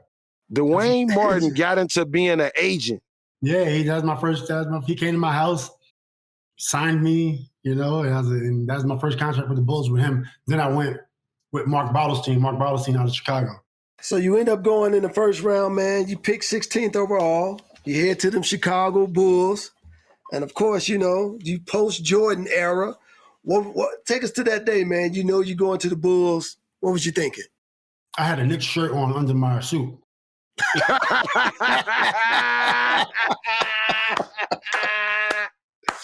I'm QB. He's on QB New York to the I die. But once they was gonna pick me, I was gonna be like, let's fucking go. Let's go. That was the whole plan. I'm like, how the hell the Knicks don't pick me? I'm from New York. Right. Like, how is that even possible? They don't pick me. Chicago picked me. And they're like, yeah, we got you. So I was talking to Clarence Gaines. Clarence Gaines was down there. Mm-hmm. And I was like, I don't want to fucking go, but I love you, man. Like, all right, let's go. Let's do it, you know? I have a Knicks shirt on under my suit, but so I was like, yes. I was like, all right, cool, let's do it. But I was grateful. It was a hell of an experience, man. I was on stage and then like I shouted out Nas and Mobb Deep. You know what I mean? Like I was doing ratchet shit. Yeah. I mean, shit. Just think how many people get to go to an NBA draft green room, man. Mm-hmm. Like that shit had to be amazing to you, man. Like, damn, I did it. Like, I was good enough to get here. Like, wow. No, it was like a blessing, but I wasn't ready for it, honestly. Yeah. I wasn't ready because I thought I was. You know what? I was. Yeah. Then I wasn't. He said I was ready, but then when I got into it, I wasn't. I was. I came in the league humble. Like my first car was a Caravan. That was the car I was going to buy. Right. So I came in humble. What? I went on to the newspaper. Yeah, wait a minute. What you just say, Ron? $21,000. A caravan? Yeah, that's how I was like, yo, stay humble when you get here. And then like this person told me, what you getting a caravan for? Man, you in the league. You need a truck. So I'm like, what? I need a truck? He said, yeah, and you need a chain. Oh, I need a truck and a train. All right, you right. Then I got a truck. I started tripping after that, going out partying. Yeah. And then my first 2.5 years was rough. And I was in Chicago. Chicago was rough. What was it? It wasn't the cold because you could deal with the cold because it got cold in New York. I was out every night in Chicago. Like there was no fucking handbook for that. Like how to act or how to what do you mean? You taking a kid straight from the hood, basically, and he's obtained this far off of his basketball talent and decision making. So now, you know, there's no veteran to say, hey man, you can't go out there at night and get to, you know, do this and do that. You know, you just had to go through it yourself and learn from your own experiences, you know? I was definitely grateful. I was for sure out in the club in Chicago. Which club? Where was you at? Man, I was at Dragon Room. You know, in Chicago, you gotta show your outfit, but it'd be freezing. But you're like, you know what? Leave the jacket in the car. Like, I need to show it. And you'd be walking to the club. Cold as hell. Yeah, Chicago is different, man. I miss it. It was a good time, though. So here you are, man. You in Chicago, post-Jordan era. Tim Floyd, your coach. You got some old vets on the team, B.J. Armstrong, Will Perdue, and others. And, man, you probably lose more at this point playing in the pros than you did in college. What was that like for you? I've never lost that much in my life. I couldn't deal with it. And I don't think they really I don't think Tim understood like my type of passion. Mm-hmm. You know, I was sore loser. You know, imagine winning 13 games and, you know, you think you're going to win the title. Like, in your mind, you're the best. You know what I mean? Yes. I'm averaging 12 points, but I'm the best. Can't nobody. Right. You know what I'm saying? So, but I remember the last conversation I had with the Bulls. I was on a trip. I was in Miami, actually. Cartwright took over from Tim Floyd. And then Cartwright comes to my room. I got mad for something. So Cartwright comes to my room and he said, listen, we really want you here. And I really enjoy playing for Cartwright. So he said, listen, we really want you here. I'm going to tell Jerry you want to be here, but are you going to make any more mistakes? Do you want to be here? I said, Carl, yeah, you're right. I'm so sorry. I'm just going through a lot. I'm not going to make another mistake. Next day, I do something crazy. He got my ass out of there. You said the next day, you got his ass out of there. He got my ass out of there. But Jerry Cross, man, I love Jerry. Like, me and Jerry had yeah, for sure. He believes in me a lot, for sure. Mm. Which that's interesting because you go through this trade now and they send you, you know, to Indiana. Yeah.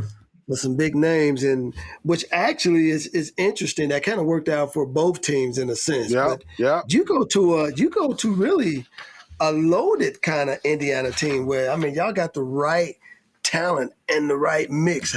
What was that transition like for you? Not to mention the fact, you know, you coached by our boy. Zeke's your coach. Zeke, Isaiah, baby. Yeah, when I got there, that's right. That was my first coach before Carlisle. It was interesting because, like, well, when I got there, the Bulls and Krause was like, yo, you sure you want Metta? and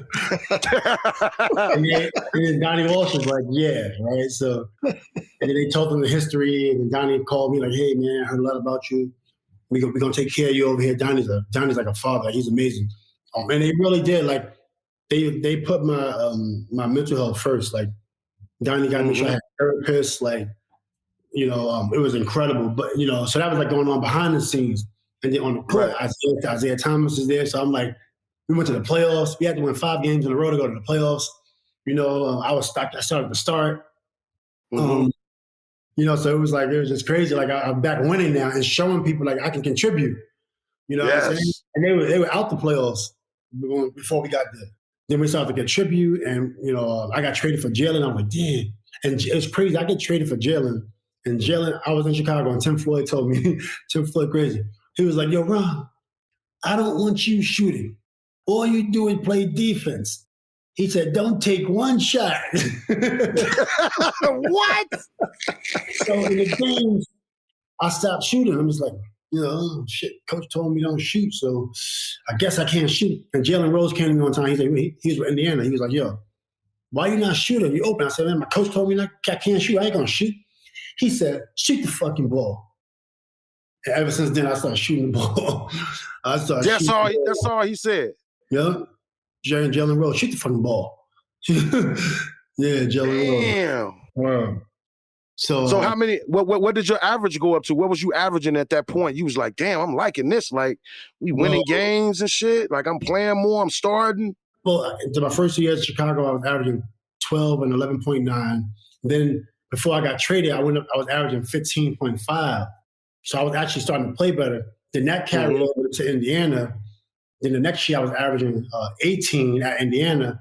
And then the next year I was averaging 24. Like, it was just like, it was just crazy. Damn. I was just working hard, getting better. I'm like, shit's crazy. Like, I was actually like getting better. One dribble pull up, crazy. Before I got suspended, goddamn, shit was crazy. Yeah. You know what I mean? But, speaking of the suspensions, we gotta ask you about it. The malice in the palace. This happens in your time in Indiana. What was anything going on that led up to that moment, or that was just that moment just happened that game? Well, that moment was interesting because we subconsciously and subliminally we're like somehow controlled by the media because and it was weird because a lot of Black people would be like, man, I can't believe you ran the stands. And in my mind, I'm like, wow, like, yeah, we really need to kind of locked up, like, in our mind, because if somebody throws something at you, don't ever let nobody throw nothing at you.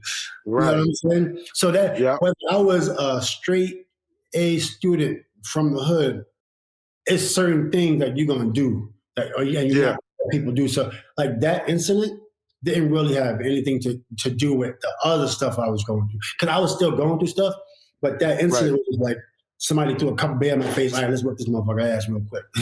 Right. There's no rationalizing anything at that moment. It's just immediately, you did this, you threw something at me. That shit, I don't take that. It's immediately, let's handle it. Yeah, man. Yeah, I can't let somebody from the hood see. Because I've been bullied before. Been bullied. If somebody see me get hit and we don't address that situation, you know what I'm saying? They're going to be like, oh, so if I get hit, just take that. No. Don't take it from nobody. I do like that you cleared that up because you're right, man. The media kind of controlled that narrative because, and even I was like, man, Ron ran into the stands. He's stole on a dude. I'm like, why he finna lose money? It wasn't even worth it. But you're right. But they also took it from the perspective that it has something to do with your past. And that really wasn't the case. It was like, no, my past is here. No, this brother just disrespected me. Yeah, think about it. My past was flagrant fouls, ejection. When Ben White hit me, I laid on the scorer's table. Tremendous amount of growth. That's from the therapy, like thinking about the game. I'm going to get away from this to my other place. I want to play basketball. I want to play basketball. Yeah. Like I love basketball. That's all I want to do. You know what I'm saying? So, but when the dude hit me, I wasn't like ready for that. You know what I'm saying? Like that one kind of caught me off guard. Yeah. I was only preparing for things on the court. Like focus on the game. And then when he hit me, then I went to the stands, and after that, I was like, I kind of reverted back mentally, like, fuck all these therapy sessions. Yeah. You know what I'm saying? People still hating on me, so just fuck it. And it was crazy because, like, I went up to like 273 pounds. I was 248, at that point. So, and then I just kind of went up to 273, come back the next year. I was still averaging 20. Then I got traded to SAC because I was just like requesting a trade. I go to SAC, and I told Rick Adams, I said, yo, I'm going to be straight up with you, Rick. Yeah, y'all know Rick Adams, right? So I'll be like, yo, I'll be straight up with you. I'm not in it. I said, I'll come to practice. And I was trying to retire a couple years ago, prior to this. So I said, I'll come to practice. I don't want to disrespect you, but I think it's best that you sit me, and I'll help the guys, Because I was just trying to ease my way. It was just crazy for me at that time. And he said, Ron, we're going to go as far as you take us.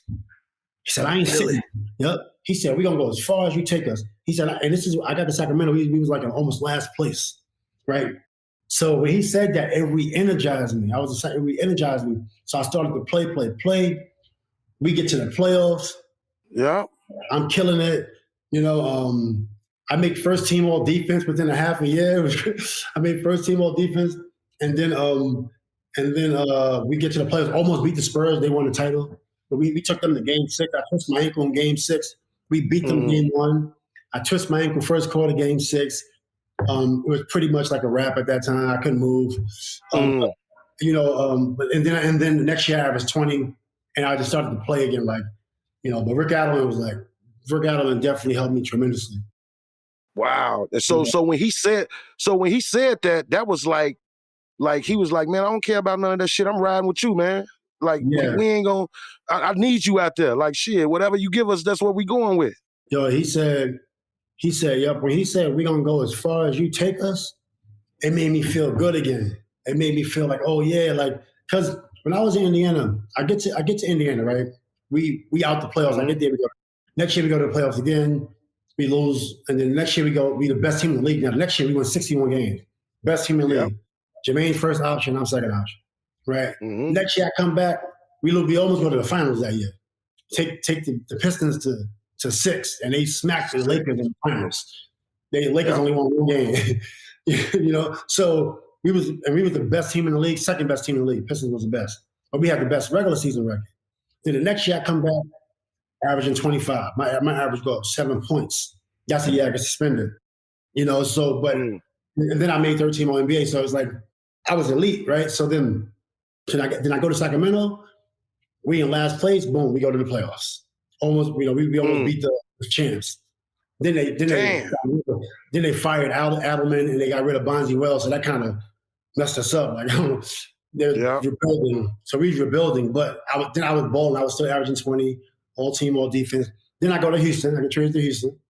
They haven't been on the first round since Hakeem Olajuwon, right? I get traded to Houston. I started on the bench in Houston because they had T-Mac and they had Tracy, and I was 28, still in my prime, and they put me only playing like 8 minutes. So now I'm like, this is bullshit. But I'm like, just deal with it. Like, don't be upset. And I'm playing for Rick Adelman again. So I said, I'm gonna chill. Tracy get hurt. I start to play. My average go up, boom, 17, 20 every night right away. Then we get to the playoffs. Tracy's not in the playoffs. The Kimbe got hurt in the other round. We knocked out Brandon Roy early. We was a 6 seed. Brandon Roy was a 3 seed. We knocked them out. I was averaging like 20-something. Then we get to the Lakers. Beat the Lakers in the first game. Yao Ming breaks his foot in game 3. We take them to game 7. I remember that. You know what I'm saying? So I was always like winning. You know what I'm saying? Yeah. The Lakers the next year, and we win the title. And then, so that's back-to-back titles for the Lakers, but they've been there 3 times in a row. Then the next year for the title, we get swept by Dallas. I mean, we 2 out of 3, right? So I'm like, we swept this 1 year. Let us go. They break the team up. That you can't control. Damn. Yeah, they broke the team up, so I can't control that. And then after that, I had all losing seasons after that. Like, I was with the Lakers during the rebuilding process. Right. So it was like. Was you thinking about retiring before you got with the Lakers? Shit, I put in my retirement paper. I was 23. I put in my retirement papers. Yeah, I just was stressed, so I put in my retirement papers at like 23. But some people talked me out of it. But then at that point in time, I wasn't thinking about retirement. But when I was right before the brawl, well, not even because of the brawl, but before the brawl, in October, I was trying to retire. But during preseason, I was trying to retire. I just was like, too much pressure, whatever. I just figure it out. Yeah. I want to ask you about this because I think it's important for listeners, and especially now, man, since we, NBA players and other professional athletes are open to the mental health aspect. We didn't know about it when we was coming up. We was younger, man. If something was bothering you, you just dealt with it. You know what what it meant, you know. I remember, man, when I got hurt and I couldn't play, I suffered a great deal because I wasn't doing what I was able to do. You got the longest suspension in NBA history at that point. What was that like for you? And I mean, how did you get through that? It was difficult. I was calling. I remember Michael Jordan called me. Actually, I always mention Michael, but Michael called me and he was like, "Hey man, it's gonna be okay. I hope you can play." Michael hit me out. Oh man, so Michael said I might play. Shit, I might play, but they just didn't let me play. I was telling my agent, I said, just find me, take all the money, let me play, man. Don't sit me out for a season. This is crazy. I didn't even start this shit. So I was I was hoping they can just say, okay, we're gonna let you play, but we taking all your money. Fine. But both, no play and no money. And no money. Shit. So I was just I was working out. But just imagine, I get suspended in November. And then I started working out. I stayed working out. So I was so ready that season. Just imagine working out every day and you don't know when you're going to play. Then it comes February, it's in March. Yep. You know what I mean? So then then season gone. Season gone. So, I was working out so much. You know what I mean? I was damn, I was just stressed. But then the season came back. I was finally able to hit a training camp. But they said, you can't come into the building until after the season's over, right? So I couldn't go into the Pacers building, right? So what I did was, and we played the Pistons, I think, that year too, in the playoff. So right after I thought we was probably going to lose because I think we might have got swept, or maybe won 2 games. We was in the Conseco Fieldhouse. I go to the ramp. Once the clock said 3, 2, 1, 0, I go into the gym. They said that's when I can go into the gym. I went right to the gym, start working out right after playoffs. Wow. Yeah, so I was in the gym. Damn. Just working, said, let's get this shit going. I saw the team players walking out. How was dealing with everyday life outside of the court when you were just, all you had to do was work out? How was dealing with family and, your kids and wifey and, was they keeping you grounded? Well, we were. Everybody was doing their best. My kids was young, so they didn't really understand much about what was happening. They just, they just going to school. They didn't really understand much.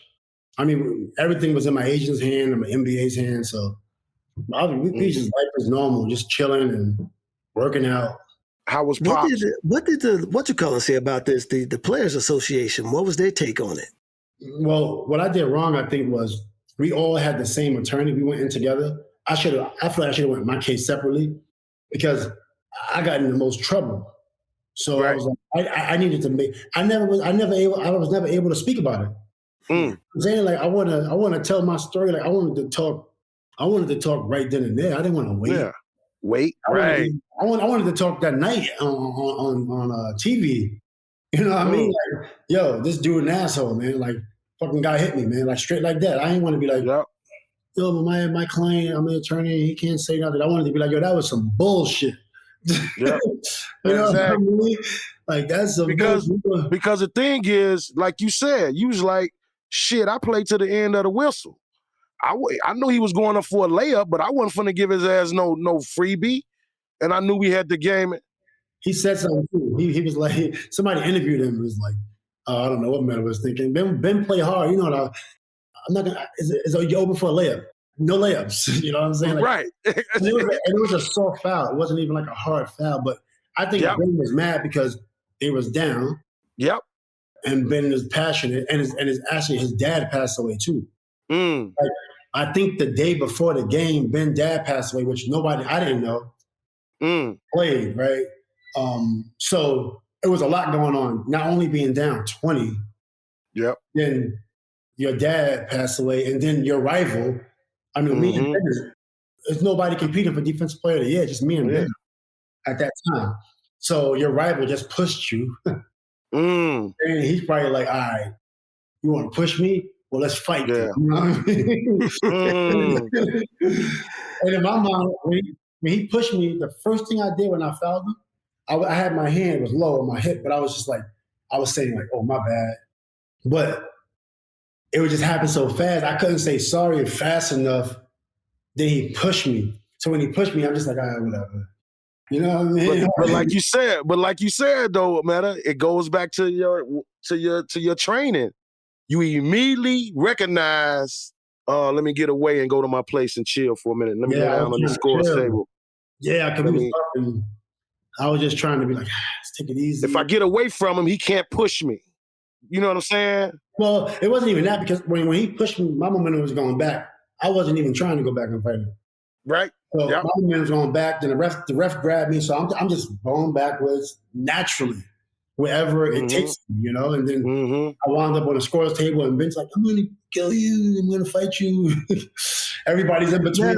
Now, this Vince guy, isn't there some history? Did you know this dude or know of him? Who?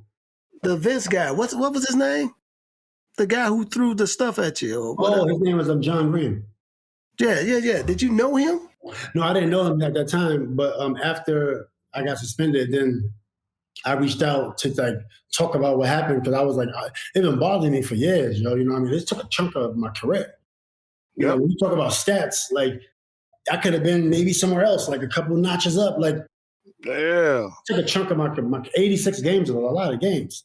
Yeah, it is. Points and rebounds and assists and an all-star. That turns into cheddar shit. My goodness. So I was just like, I was stressed out, and I was just like, I reach out to this guy, see what's up. So we became like, not friends, but like kind of like friends lately, So I was like, whatever, I just told him I had a problem with you. I ain't have a problem with nobody else. I ain't have a problem with no media. The media made it about them. This shit is between them. 2 minutes. Had nothing to do with nobody else. Right. But let's keep it there for a second, because we're seeing some of that now. I mean, it's dealt with differently now. They're more player supportive now. But we saw even in the playoffs of fans coming back into the game now, throwing popcorn and water bottles. Yeah. What's your take on how the NBA is handling that now? Well, I think the NBA is doing a great job. I think like it's the fans. It had nothing to do with it's not the fans. It's a couple assholes. Because you can't be a fan if you throwing something at a player. You asshole. Yeah. I mean, so I think the NBA is doing a good job. They can't think for these people. You can't predict what fans gonna come in and throw popcorn on Russell. You know what I mean? You can't predict that. So you can't. I don't think they deserve to take the burden. I think the law says you can't do certain things, and wrap them up. Like you can't. I don't think the fans are supposed to be able to personally attack players or say certain things, because that's what like you say, the asshole fans try to do. I want to get this guy to acknowledge me. Hey, asshole Metta. Hey, you mother. They want. If he turn around and say, "Oh, I got him," that's what they want. You know what I'm saying? No, for sure. They want the reaction, because it was crazy. Exactly what you just said. So when I got hit with the cup, and when I looked in the direction, and I ran in the right direction. So the guy who I hit, everybody said I hit the wrong person, which is not true. He bet John $50 that he could hit me. You know what I mean? So, and he was like, "We got him." That's exactly what he just said. We got him. I'm like, "No, you didn't. I'm right here. In 2 seconds, you hit me on your ass." No, you did that right here. That's what's up, baby.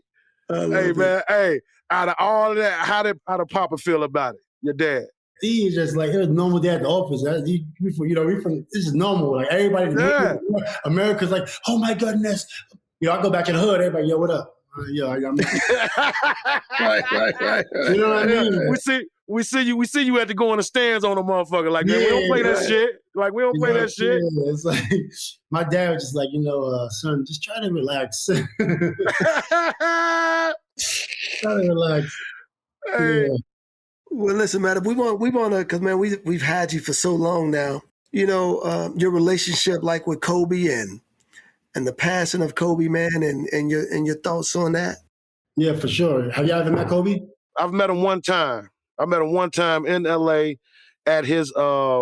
He had they built a gym for him to debut his Mamba sneaker, and that's the only time I met him, one time, and it was real quick because I had a flight to catch. And you said what's up? You said what's up to him? Oh yeah, he knew me and everything. Because his dad knew me and my partner very well, and so he had saw the movie Hoop Dreams, and he knew of it. So, but he was just like, man, it's a pleasure to meet you, man. For sure. Yeah, Kobe's great, man. I mean, I just playing against him, playing with him, just great memories of his hard work, his passion, love for the game. It's everything everybody else saw. Everything people seen him do on the court is what he was doing in practice, working really hard, and he wanted to be the greatest. And he really tried. I think when he got hurt, that he would have had a case if he didn't get hurt. When he got hurt, that took another year off his career, maybe a year and a half. And he came back. He was really dead-legged and tired a lot. You can tell. So, I think, I really enjoyed it. I miss him, and I definitely enjoyed him.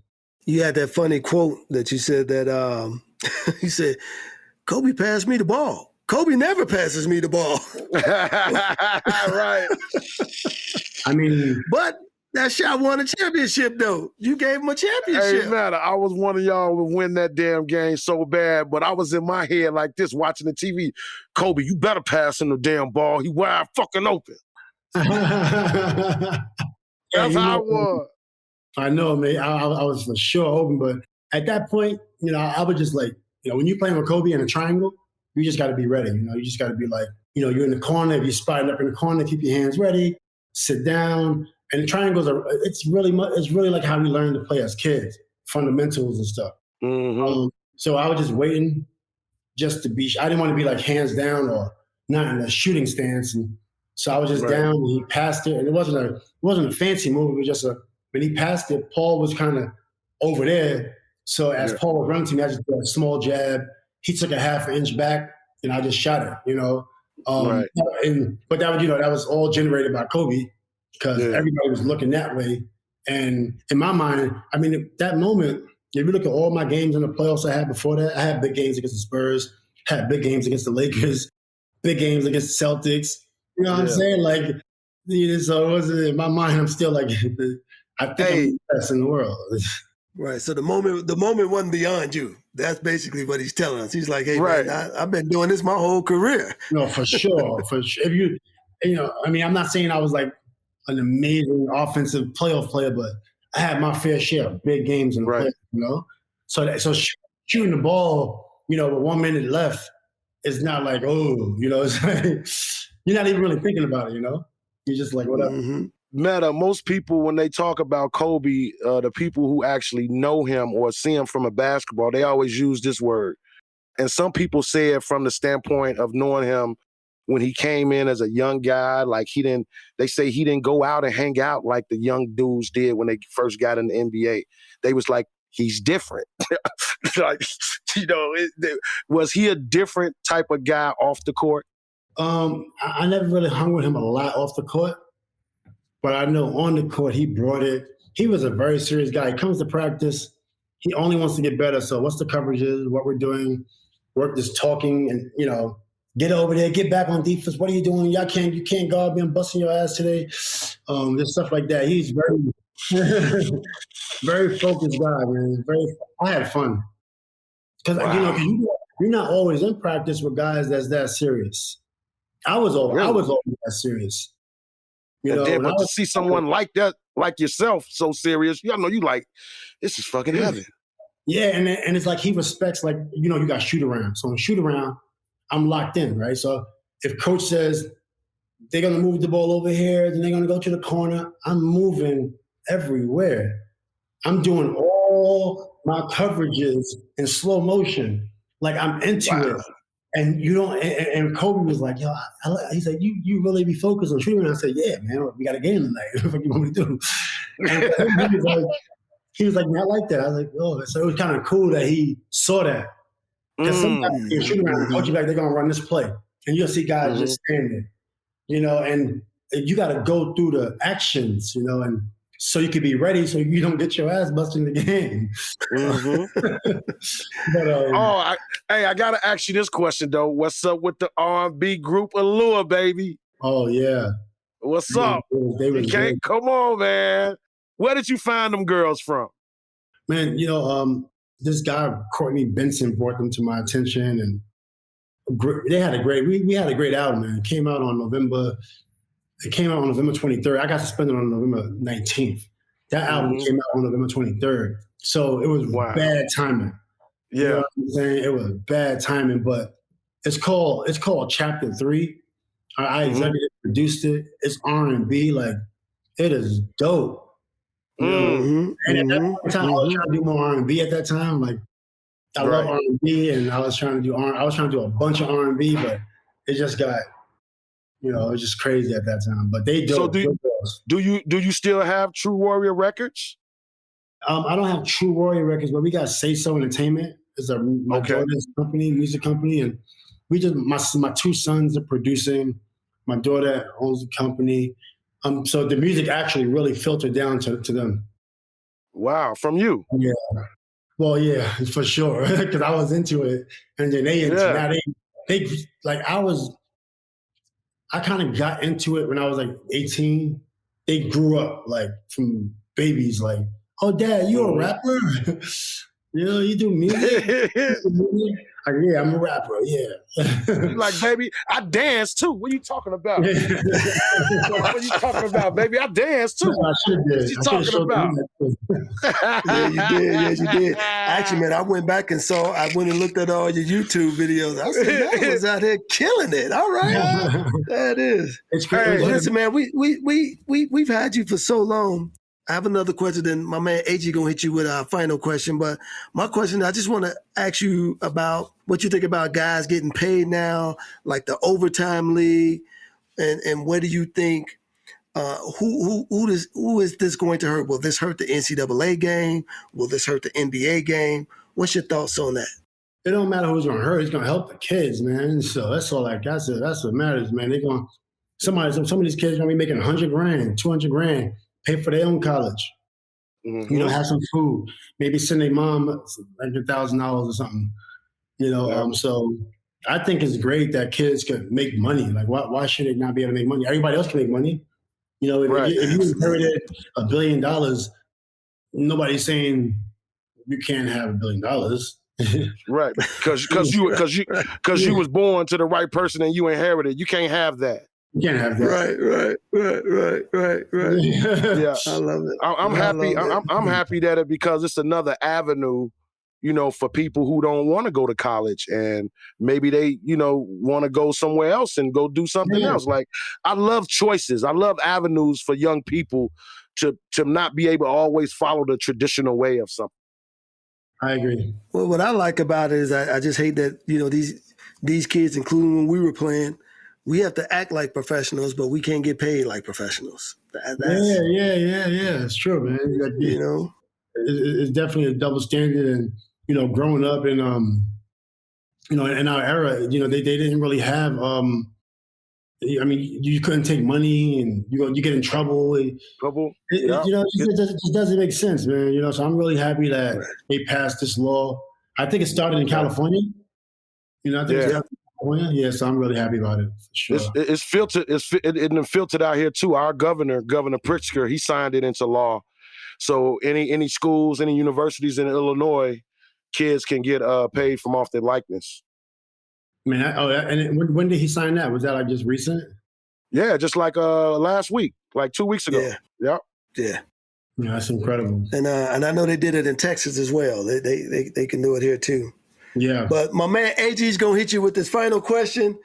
Man, Metta, we appreciate your time, man. You just a brother that we watched and grew up on, man. Your heart is pure.